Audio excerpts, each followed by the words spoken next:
All right, folks, so we're now getting on to the second part of the event. So please take your seats and make yourselves comfortable.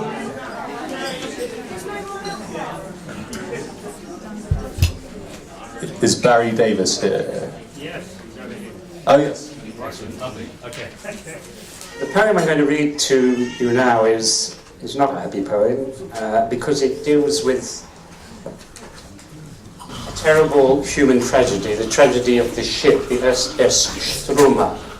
Now, the Struma left Romania. It was a broken down ship. It left Romania in December 1941, full of almost 800 Jewish survivors, Jewish refugees, should I say, desperate to escape from Romania, where they were seeing their fellow Jews murdered.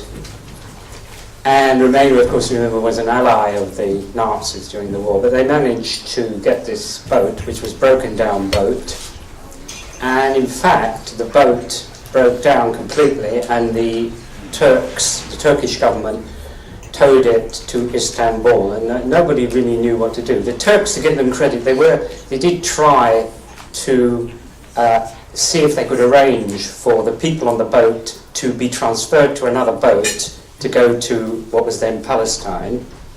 And the British government, have to say, and this is where the context of the poem, because Emanuel felt, as a British person who was in the army, and remember we saw that earlier in Aaron's film, he joined the army, he felt, ambivalent is too weak a word to use in this context.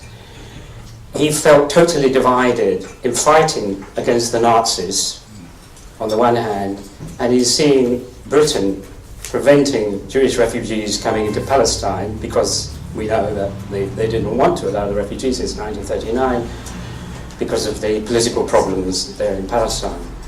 So the British, who they were fighting against Nazism, which in a way in the long run would obviously help the Jews, at the same time they were not doing anything about Jewish refugees. So it was a very divided feeling that it had. And the British did not even want the Jews in the boat to come through the Bosphorus, but the Turks said, since we're not at war, Turkey was neutral under the Montreux Convention in 1936, we must allow ships to go through. The British said if they transferred to another ship, they wouldn't allow the ship to go to Palestine.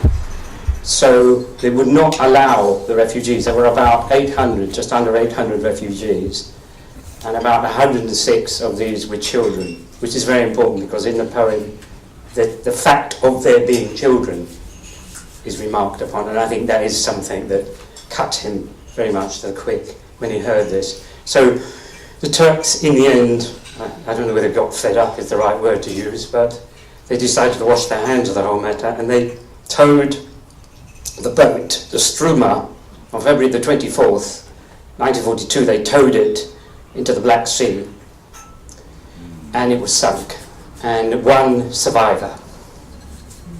There was another person, a woman, I think it was Zila, who they let off the boat in Istanbul, and she survived, so there were two survivors. But from the actual blowing up of the ship, there was one survivor. So all those people, the almost 800 people, 106 children, all were killed.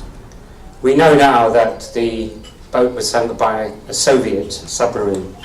Soviet submarine didn't actually know what type of boat it was, whether it was a boat full of refugees, but the Soviets, who were obviously at war at that time with Germany, were concerned that there shouldn't be any German ships in the Black Sea, so they sunk everything.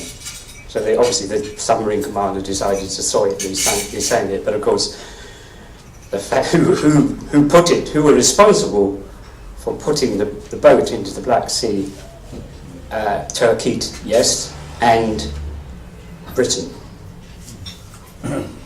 So that's the Struma. For everything the poets have a word, to everything the soldier brings his sword. And I, who am a soldier and poet, only bring crushed heart and my tribal suffering. Too heavy are my ears and my eyes for tears. I am dumb of grief. They mouth the usual promises, but I am deaf. There's been too much speech and many smiles. Oh, angels weeping in my father's halls, strike with your fire these men of treachery who drove his children out to die. Today I invoke Christ in his heavenly mansion to come down from the mountain and the sun and walk into my lowly dwelling place, my house of mourning, to seek out and bless me for my dead for peace. I am Matthew, I am Luke, I am 12 Jews against many whom my master knows. Arrogance of Caesars and Hitlers, lies streaming dark through many centuries, have stormed and taken many forts of strength, but mine shall hold until my ally cometh. Yet Struma was the grave of little children, and oh, how much must grief's deep waters run, and how much shall the loss bring forth the breaking of power and posture, calling forth the reckoning. Today I invoke the prophets of my blood, each one who humbly stood before his God and broke from strangling cords of speech to be voices of fire and thundering majesty. And I invoke the small voice of gentle ones, whose widowed sadness shall reproach the guns. Yes, my grieving dumbness growing hard and close, and these my hands groping and powerless are older than history. And you, my lost, my precious children, are not the ghost of a nation. The terrible ocean of your end was not when you began. Even so, these words are empty, though the wound is real. You cried and heard no sound.